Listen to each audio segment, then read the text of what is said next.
Alright. Well, guys, we're going to get the show on the road. I don't care if they've made the announcement yet or not. Anna probably forgot. She's stressed out. So, alright, good morning, everybody. Thank you for coming to my class. If you haven't met me before, I am Batman. I have only been fighting Bell for just at the end of the month here in February. This will be my 3 years into the game. Just show you that as long as you got the determination, you can overcome a lot of experience. Alright, so I'm going to start out with a little bit of an introduction, how you properly hold your spears, because a lot of people want to get in the spear, and people are starting to realize, wow, spears have a place in the line compared to the old, cans where they sat there and knocked shields down. But the first biggest mistake when somebody picks up a spear, and this will happen on the field too, they'll see a spear, they're like, hey, a spear. They come out like this. And it's like, no, you do not hold a spear like this. Last, grab a shield. And there is a reason why you do not hold a shield like this, a spear like this. Plain and simple. A lot of guys will do this, and they'll go for the shield, and because you got strength coming underneath, it comes up and hits them in the face. And people will tabletop, but the thing is, even if they're tabletopping, it keeps it down. You got that downward pressure down, so hold it like you are pushing a broomstick. You're basically brooming. If you get a janitor's job and do this, your spearing will go up like 500%. Plain and simple. I'm not going to deny that one bit. So first important thing is your stance, is holding the spear correctly. Do this. I never do this because it's just too much of a hazard. And I'm going to be honest with you, getting hit in the face with a spear is really bad because we're switching over to low pros. It's becoming more of a thing. You got to realize this little area is going right into their jaw and their nose. And I've seen bloody noses. And I've seen jaws that haven't broke, but they are kind of mad. So try to make your experience as enjoyable as possible by holding it correctly. Now, stance is the next thing. You could tell when somebody new is starting out with the spear stance because they often keep this front foot planted. Spear work, at least in my opinion, if you're small and mobile, and if you guys have seen me in a line, I'm dancing. I'm constantly moving my feet. The reason why is, if there's a spear right next to Vulpin here, and he's got that foot planted, he's got locked down, I want to peg that and drop him right away. Never plant that front foot. You want to keep that mobile and keep your body completely moving when you throw your shots. A lot of guys, like I said, they sit there and they do all this arm work, and guess what? After about 5 to 10 thrusts, your arms are going to get tired. People wonder how is I can run down a line and just literally go double, double, double. If you watch, my entire body is going with that. It's like throwing a single blue shot. You get your hips into it. I'm doing the same thing. My hips are actually going into my shots. If you ever watch me in a spearing tournament, I'm constantly doing this. Why? It's building up the momentum for my shots. Plain and simple. That's why when I jump out, you see me do this. All too often, my back leg is up in the air just because my body's with that forward momentum. However, now, when you're in a line fight, we're talking about stance here, a lot of people, you don't want to be doing this because you're not by yourself. If you were by yourself, yes, you want a high spear guard because if they come in, you can block with that. Now, the biggest mistake a lot of people do is they do this and then they cover it into like they think there's something covering their back. If you have a back shield, great. But the problem is you've opened yourself up completely and you're going to get wailed on. Taking someone one-on-one singles, and when you start out, if you don't feel comfortable throwing a shot, don't do it. I remember when I had mastered doing I call it my drop shot when I hook someone up in the corner. Somebody saw me do that and they're like, oh, I can do that. So, and I didn't know this. I died, dropped my spear, they picked it up without me knowing, and they came up and they did this. And I watched them bloody someone's nose. And I came over and I said, what was that about? And they said, well, I saw you do that. And I said, have you ever speared before? And they said, well, no. I was like, well, these are advanced shots. You should not be going above the waist initially until you start feeling you have strong comfort. Now, the question, of course, is how do you know you have control? Well, you're doing shots like this and you're actually connecting with their leg instead of being way over here or there. Like when you start landing your leg shots, it means you're getting comfortable with your spear, you're getting more control. Control in the spear is absolute necessary. We don't have the advantage of slashing at someone. We have to be precise with our spear. And so the rule of thumb, as I always tell someone, is 6 months, keep it below the waist. I mean, you can maybe go a little higher than that, but don't do any pocket shots like this because, like I said, it ends poorly. I've seen too many people where they jerk over. But when you start developing that comfort level, the drop shot is a very unique technique, and that's what I'm going to show you right now. In a line fight, you know, my favorite thing to do right away is get them to start bringing their shield down, because a lot of people do that, and then guess what they're starting to do? See that corner? She's dropping her shoulder, and this happens a lot in lines, more than you will ever realize. You come up and around and get that. But initially, until you feel comfortable and you have that control, do not take that shot, even if you want to, because you know what? You don't feel comfortable taking it, or practice with friends. I'm gonna tell you, friends don't get mad when you face them. I mean, when I have new people when I'm working with new spears, I will tell them right away, just so they gain that comfort. I'll be like, hit this. I've had them clock me right in my Adam's apple, and I'm like, it's okay, I'm not mad. It's good, because then they realize, okay, I gotta work on my control factor.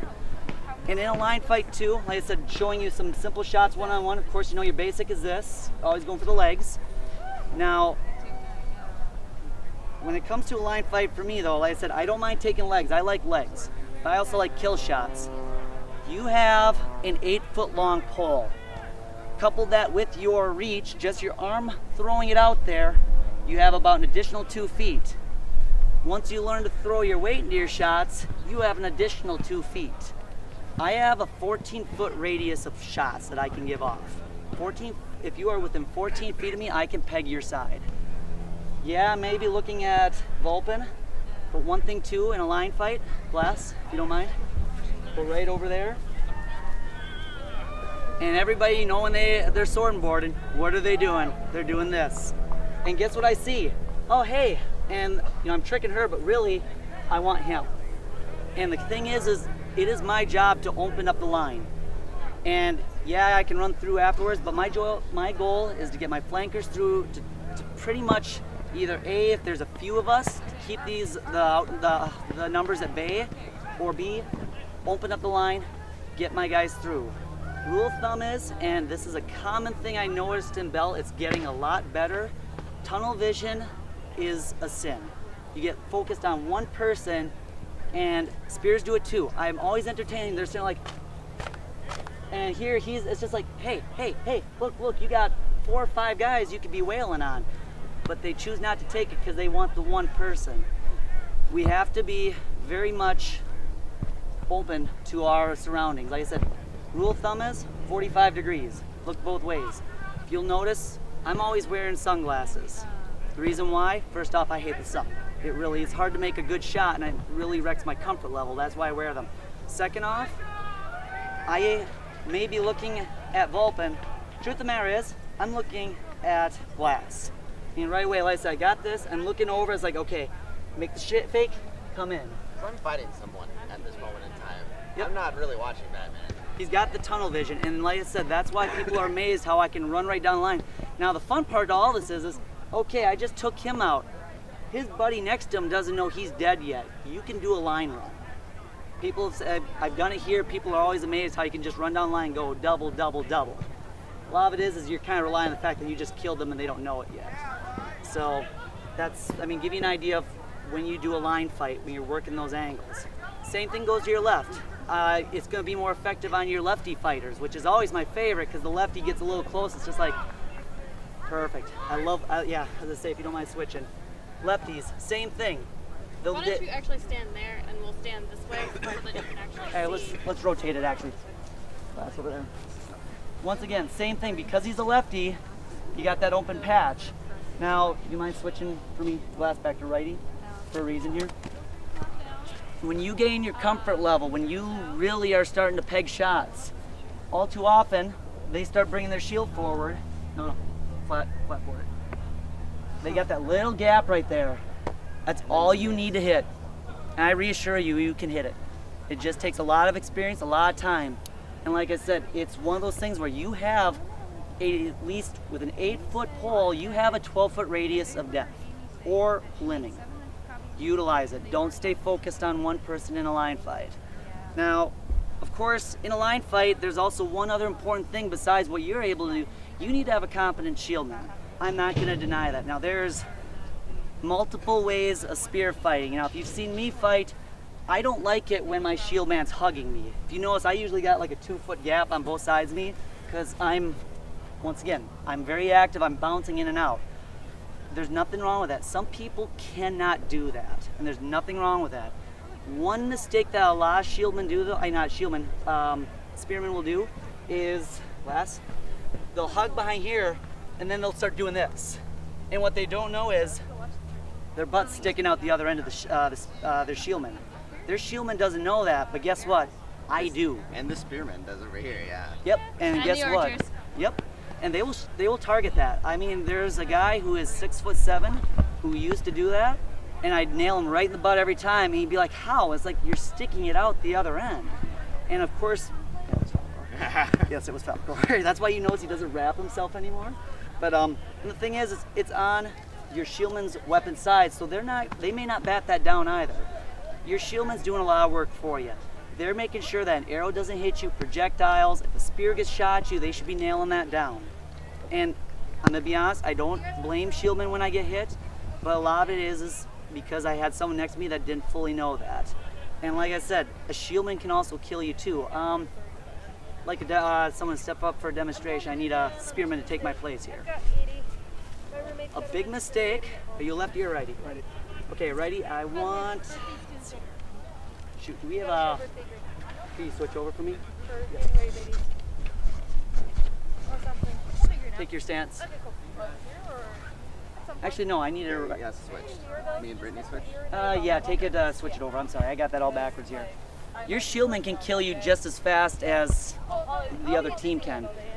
A common mistake, and I did this last year to a spear fighter. He had a great guard, protecting him awesomely. The thing though was, and like I said, I'd go for him, and of course they'd see that, they'd pop my spear back.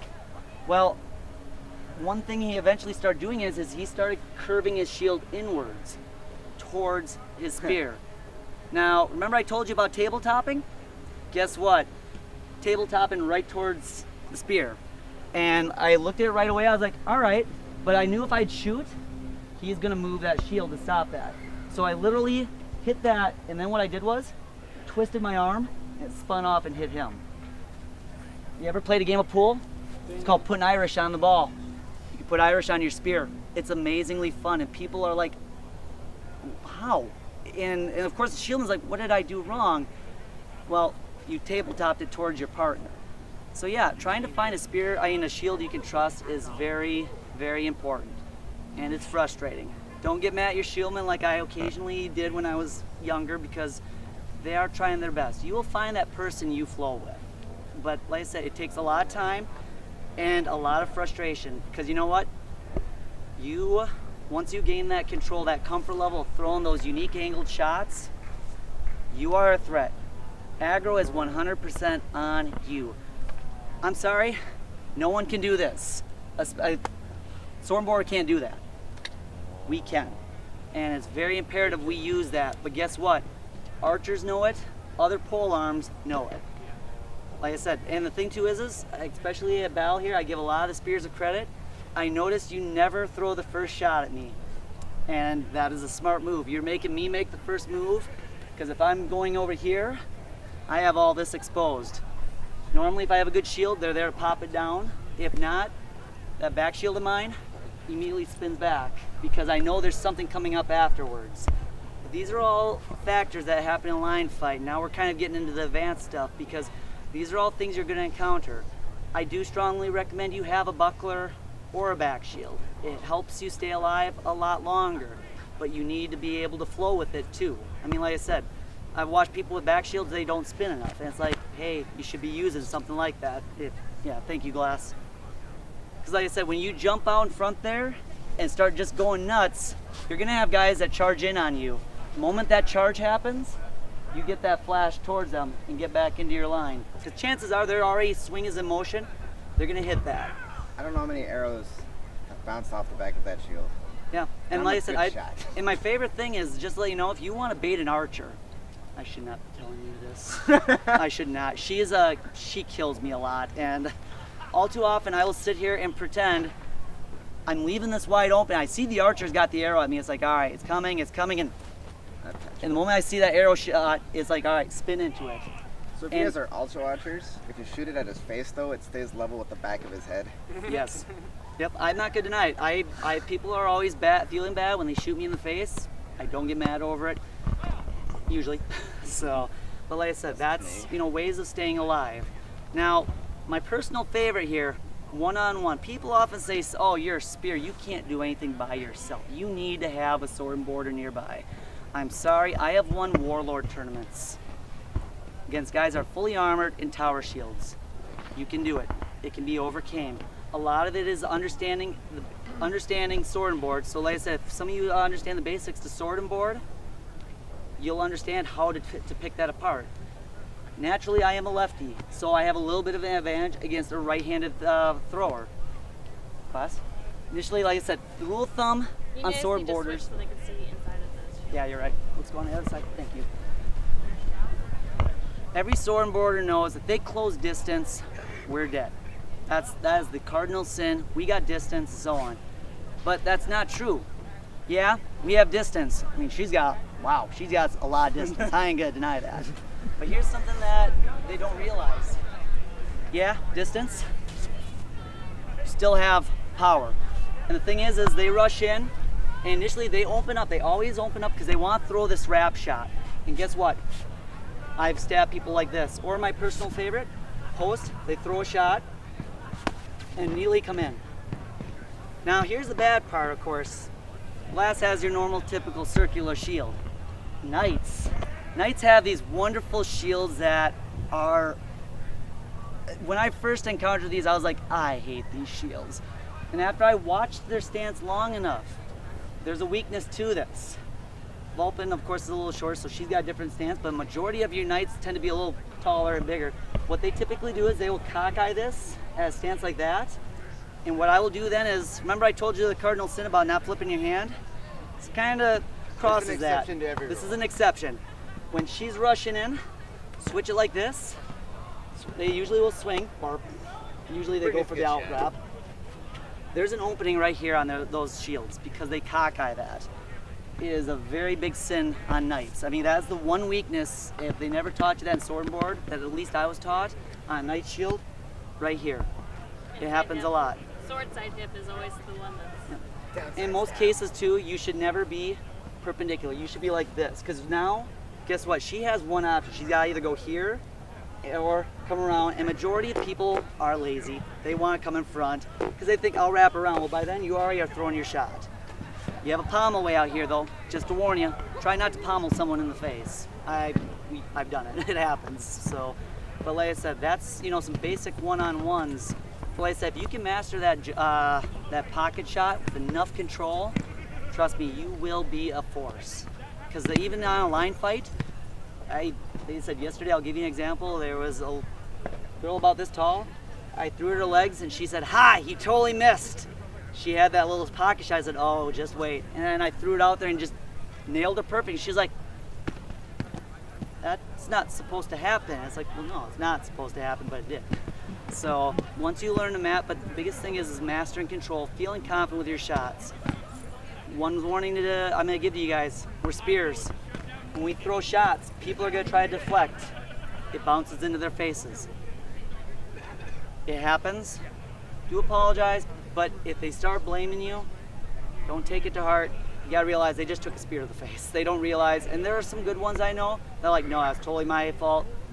Sometimes when I go for that pocket shot, they'll panic at the last minute. They'll rotate their shield around and hit the shot right into their face.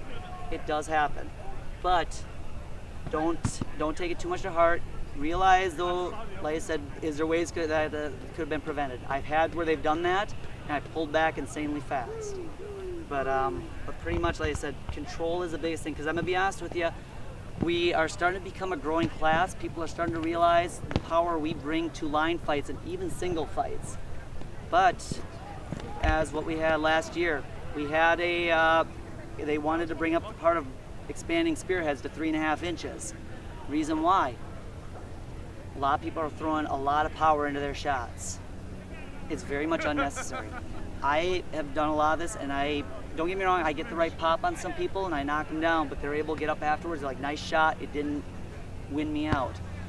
there's no reason to be just throwing all your weight into this. There's a reason why. The more power and weight you throw into this, the less control you have. I've watched too many bad shots where the guys are just powering through things. And first off, it leaves you open as can be. Second off, usually the aftermath ain't good. I mean, I understand that you want to get through things, but try to have some control because we were using something that does knock the wind out of people. People don't like getting stabbed by blues. So what do you think it's like getting stabbed by something with 2 hands and 8 to 9 feet long? There's force coming through that.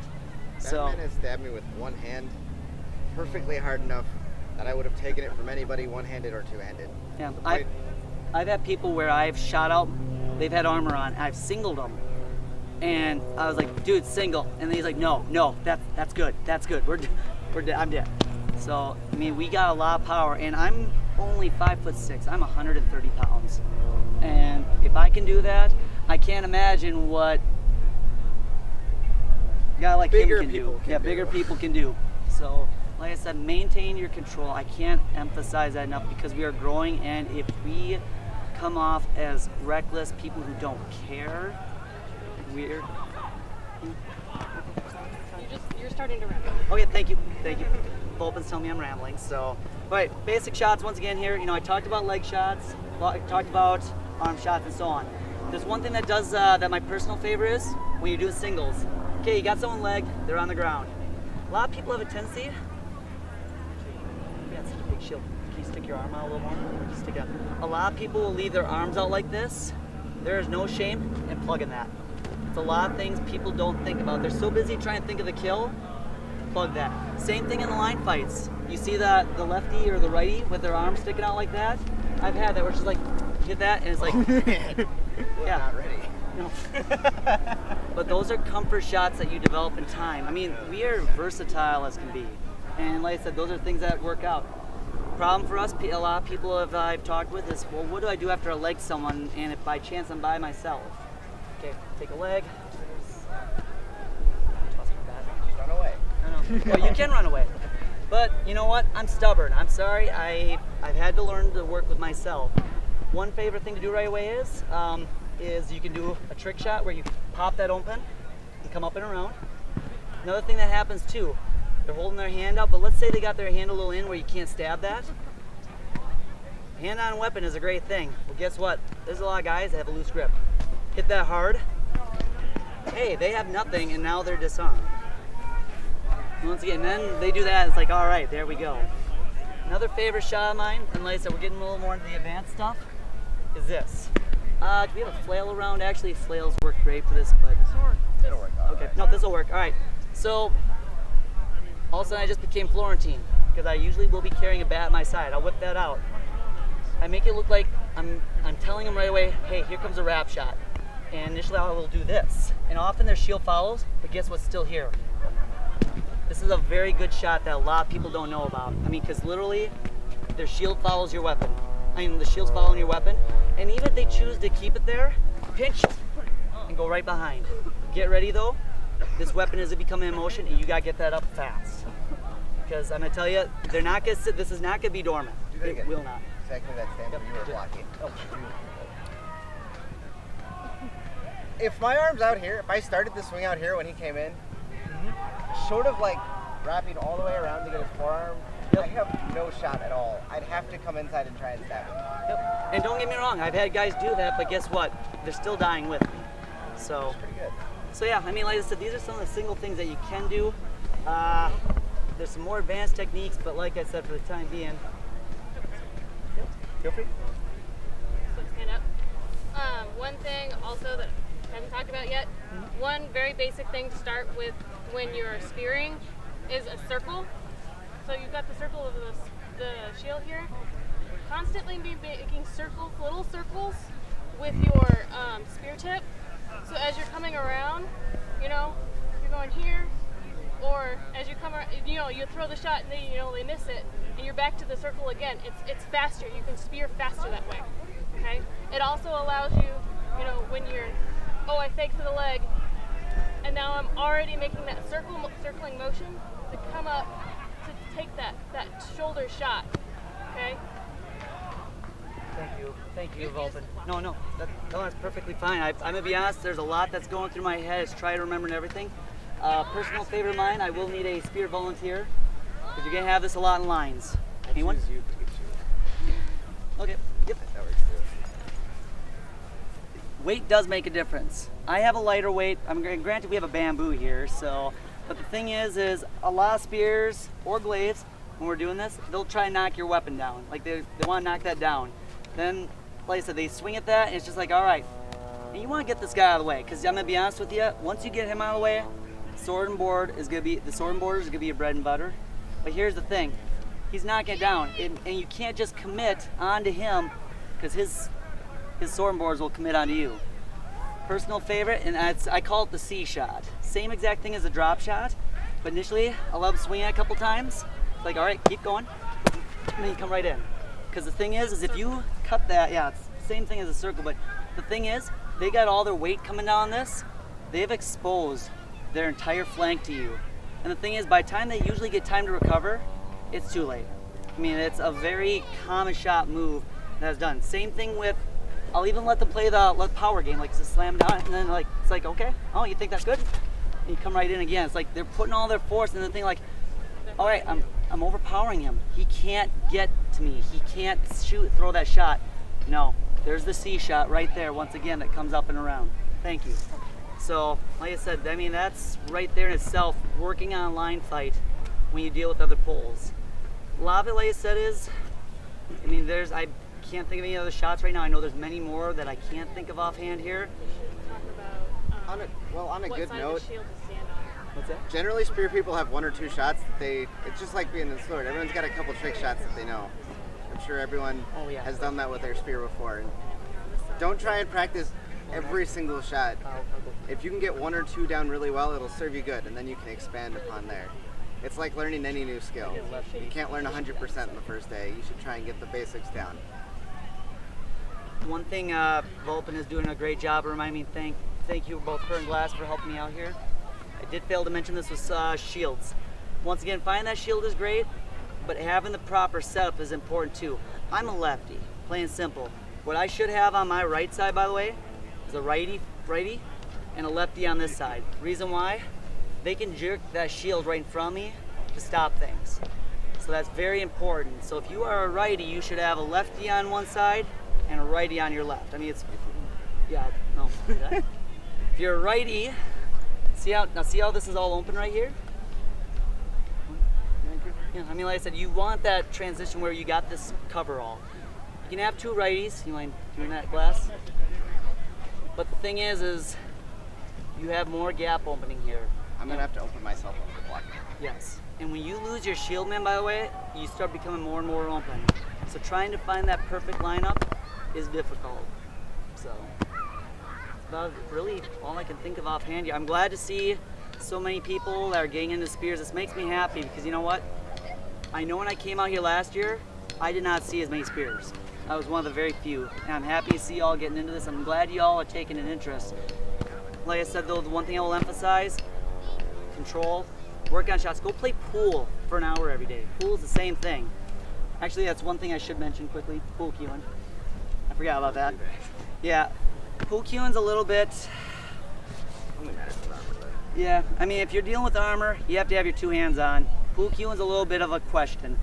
Some people are gonna take it, some people are not. My recommendation is no, because I'm gonna tell you, I don't feel good doing this. But if you ever watch me and I have someone armored, I will do this. Note I committed both my arms at the end. Both of my arms are giving force now. I'm not doing this or anything like that. Pool cueing is becoming addressed in the next couple of years.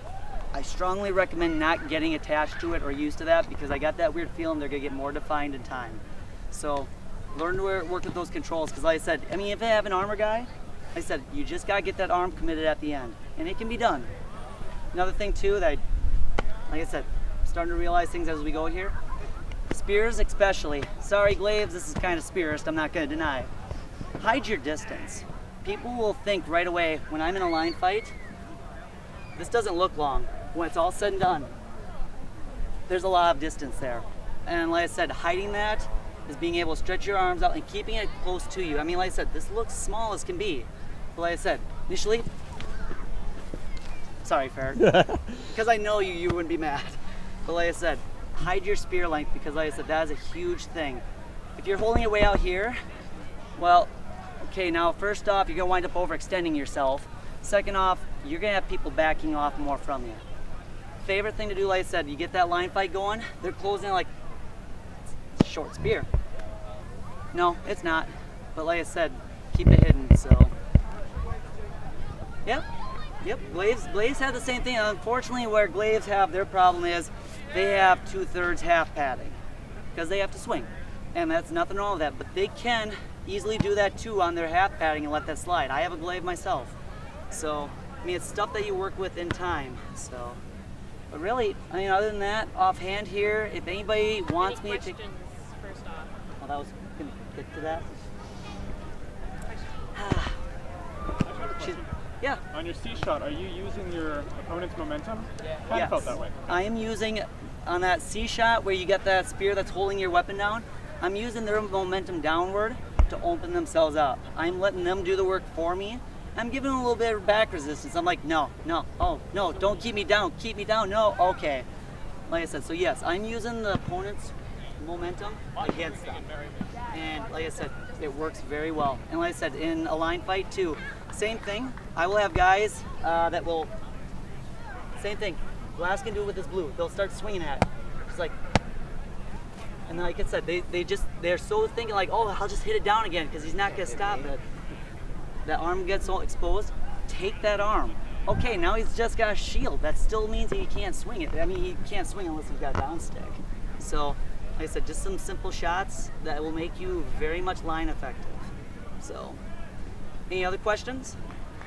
Yes? When you're with the shieldman, is there a certain side that you should be on? Left or right? If I have to choose... It depends on which hand you want forward. You can switch between being right and left-handed, which is a very good thing to be able to do.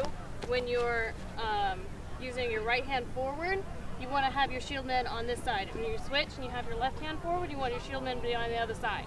Okay. And actually, thanks, Lopen, because you brought up a very interesting point. All too often, you will have a, I need a shieldman here and then one across. You'll have that one person that's just like, all right, we can't commit to this person. You can work well with your shieldman. This is once again developing that flow. Teamwork. I punch her, like I said, he swings in, I got this. And if she Another thing tries to block that, yep. I mean, if I see, now I got her shield pinched, and guess what? Her shield stops this entire shot. They can't swing that around. If my shield goes this way, my arm can't go that way. I have a shieldman that shroud. Like we're fighting, and I will just say I'll punch this down, and she's got the nice shield. But when you got these nice circular ones, come on this side, you literally just punch that. You punch this down, you get that exposure on that shoulder, and he will just pop out there, pop, and get right back into line. That takes time. You got to find somebody who knows those hints.